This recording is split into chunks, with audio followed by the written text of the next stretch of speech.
Oh, well, so there have been no major developments, but a few minor ones. I was going to make a short video going through them, and I thought this would be a good time to do a quick rundown of exactly how we got to be here, where we are today.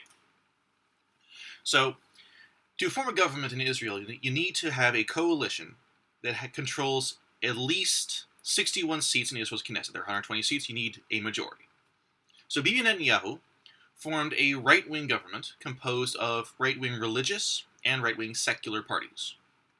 One of the secular parties, Yisrael Beitenu, under Avigdor Lieberman, got in a big fight with the religious parties and left the government coalition. So the government fell. There was a snap election, and in the snap election, a new group called Kahol Levan, which means blue and white, alluding to the colors of the Israeli flag, was formed specifically to stop Bibi. Well, a lot of Israelis feel about Bibi Netanyahu the way a lot of Americans feel about Donald Trump. So Kahol Levan is led by three men, two in particular. There's Benny Gantz, who is the leader of the party, and Yair Lapid, the number two. They had an agreement that if they won the government, then Benny Gantz would be prime minister for 2 years, and then Yair Lapid would be prime minister, for the other 2 years. There's a 4-year term. Now, this joint premiership is pretty common in Israeli politics, actually. So, there was an election. Bibi Netanyahu kind of won the election. He was selected to form a new government because he had the most votes for the mandate, but he failed to form a government. He didn't get enough seats. Avigdor Lieberman still refused to join with the religious parties. So, again, the government fell. There was a new election. We are currently in the process of finding someone who can form a government. So, once again, Bibi Netanyahu was picked to be the new prime minister by our President Rivlin, even though his party, Likud, got one less seat than Kahol Levan. Because though the party got one less seat, his bloc, the right-wing parties that are joined with Likud, are the largest bloc. Unfortunately, still not 61 seats. 55. Was it 56? I think 55. Anyway.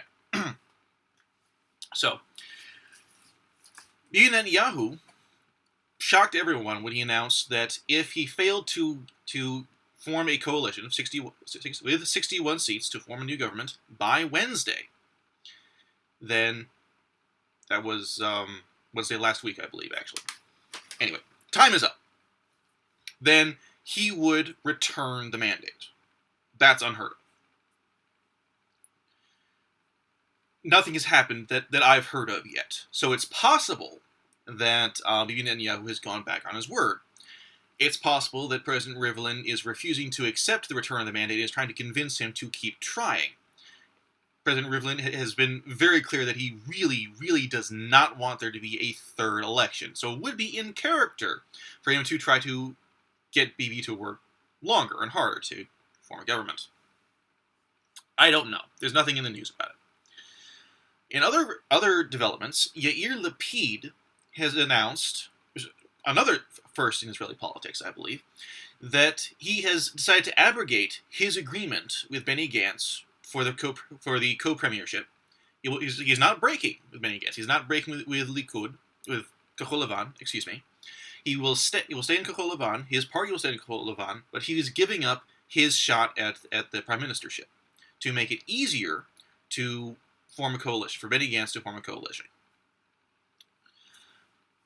Respect. Now, not clear what's going to happen next. As I said, there's nothing in the papers about what's happening with the mandate. Probably if Bibi Netanyahu is not going back on his word, I should mention he is still in the first stages of being indicted for corruption. There's no telling what's going to happen with that.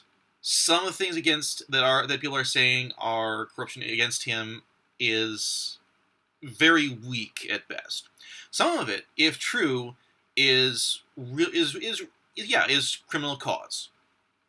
a lot of it is weak. A lot of it is not actually connected to him directly. Some of the things that are not connected to him directly are connected to some of his political opponents, incidentally. So, he's busy. So maybe there's nothing in the papers because he's just hasn't gotten around to, going through all the paperwork or whatever. I don't know. Avigdor Lieberman has said that he will offer his own coalition deal if the deadlock continues for much longer. I don't see how that's going to actually do anything. He has 8 seats. He's not part of any coalition.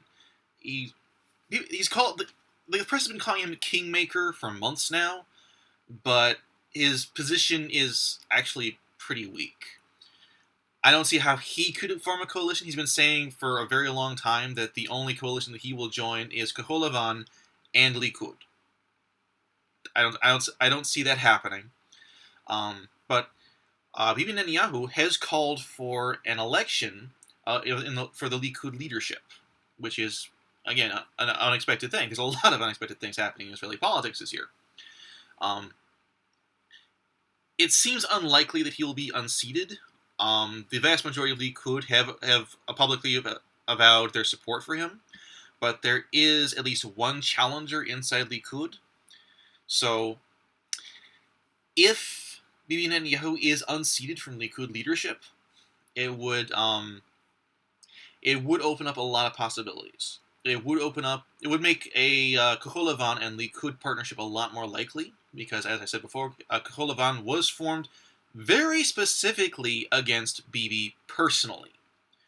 And Yair Lapid blocked an earlier proposal made by Bibi Netanyahu for a partnership because he refused to sit in a government with Bibi Netanyahu. So, I think that's all the developments up to now. And we'll see what happens next. I expect that the mandate will next go to Benny Gantz. I expect he will fill... Oh, right, there's one other thing. Yamina, the new right, is an electoral bloc.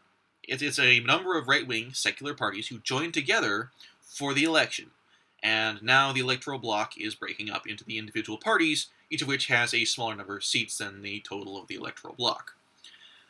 Which raises the possibility that Benny Gantz could form a deal with some, or one of them.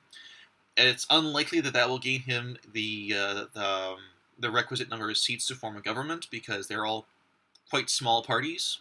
And also, they're all part of a deal with Bibi Netanyahu, Likud, and the religious right to form a single coalition, a single bloc for negotiations in forming a government.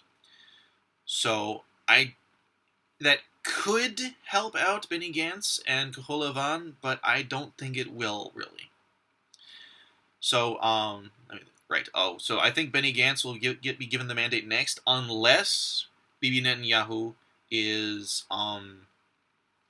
continues with government negotiations, either because he goes back on his word or President Rivlin convinces him to do so. I don't think Bibi Netanyahu will be unseated in Likud elections. It's possible. Anyway, I don't think Benny Gantz will form a government. I've talked in earlier videos about his problems with that. I don't see it happening. Unless Bibi Netanyahu is unseated from Likud and the new Likud leadership goes back on every deal Likud has made with the religious right and the secular right, and agrees to form a new government with Benny Gantz. Which I don't see happening. It could happen, but I don't think it will. I think is going to happen is mandate will go to Benny Gantz. He'll fail to form a government. Either it will go back to Likud, to Bibi or whoever's in charge of Likud after the internal election, and either they'll form a new government, or we will go to a third election, which everyone wants to avoid. And that's it. So thanks for watching. Please comment below with anything you have to say. I'd like to know what you think. If you have any questions, I'd be happy to answer them. And like, share, subscribe if you enjoyed this or found it helpful, educational even. Have a good night. Bye.